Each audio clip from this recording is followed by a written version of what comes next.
భారతరత్న అటల్ బిహారీ వాజ్పేయి గారి జయంతి సందర్భంగా డిసెంబర్ 25న ఆంధ్రప్రదేశ్ రాజధాని అమరావతిలో అటల్ మోదీ సుపరిపాలన యాత్ర ముగింపు సభ మరియు వాజ్పేయి గారి విగ్రహావిష్కరణ కార్యక్రమం ఏర్పాట్లపై బీజేపీ రాష్ట్ర కార్యాలయంలో సమీక్షా సమావేశం జరిగింది.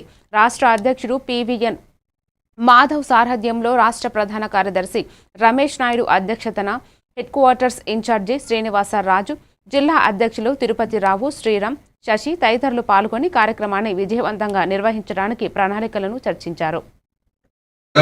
నేపథ్యంలో ప్రభుత్వం కూడా ఇన్వాల్వ్ అవుతుంది అనుకుంటున్నా. నేను ఇన్వాల్వ్ అయినప్పటికీ జన సమీకరణలో ప్రభుత్వం ఇన్వాల్వ్ అయినప్పటికీ మనవంతుగా మనం కూడా ప్రతి నియోజకవర్గం నుంచి సంఖ్య తగ్గకుండా కదలాలనేటువంటి ఉద్దేశం. అందుకే ఈరోజు జగ్గేపేట కావచ్చు, నందిగామ కావచ్చు, తిరువురు కావచ్చు, మైలవరం కావచ్చు, 3 నియోజకవర్గాలు సిటీలో ఉన్నటువంటి అందరిని కూడా పిలవడం జరిగింది. ఎవరికి వాళ్ళు చెప్తే బాగుంటుంది, నేను చెప్పేదానికంటే. ఎవరు రమేష్ నాయుడు గారు ఏ నియోజకవర్గం సంబంధించిన వాళ్ళు వచ్చారు కాబట్టి వాళ్ళు చెప్తే ఇంకా అందంగా ముచ్చటగా ఉంటుందని నా ఉద్దేశం. లేదు నన్ను అందరి తరఫున మాట్లాడామంటే చెప్పాను. వాళ్ళు చెప్తే ఇంకా ధైర్యం వస్తుందని నాకు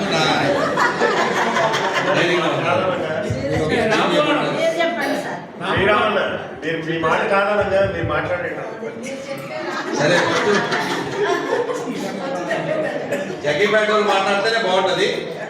జగ్గేపేట నుంచి పెద్దలు రాంబాబు గారు, కేసర రాంబాబు గారు ఎలా ఏంటనేది ఒక మాట మీరు తెలిసి ఒకరికి చెప్పేది. ఎంతమంది బయలుదేరుతారు, ఎలా బయలుదేరారో మనం చూద్దాం. అందరికీ నమస్కారాలు. మా నియోజకవర్గం నుంచి 1000 మంది దాకా మేము సమీకరణ చేయడానికి ధన్యవాదాలు.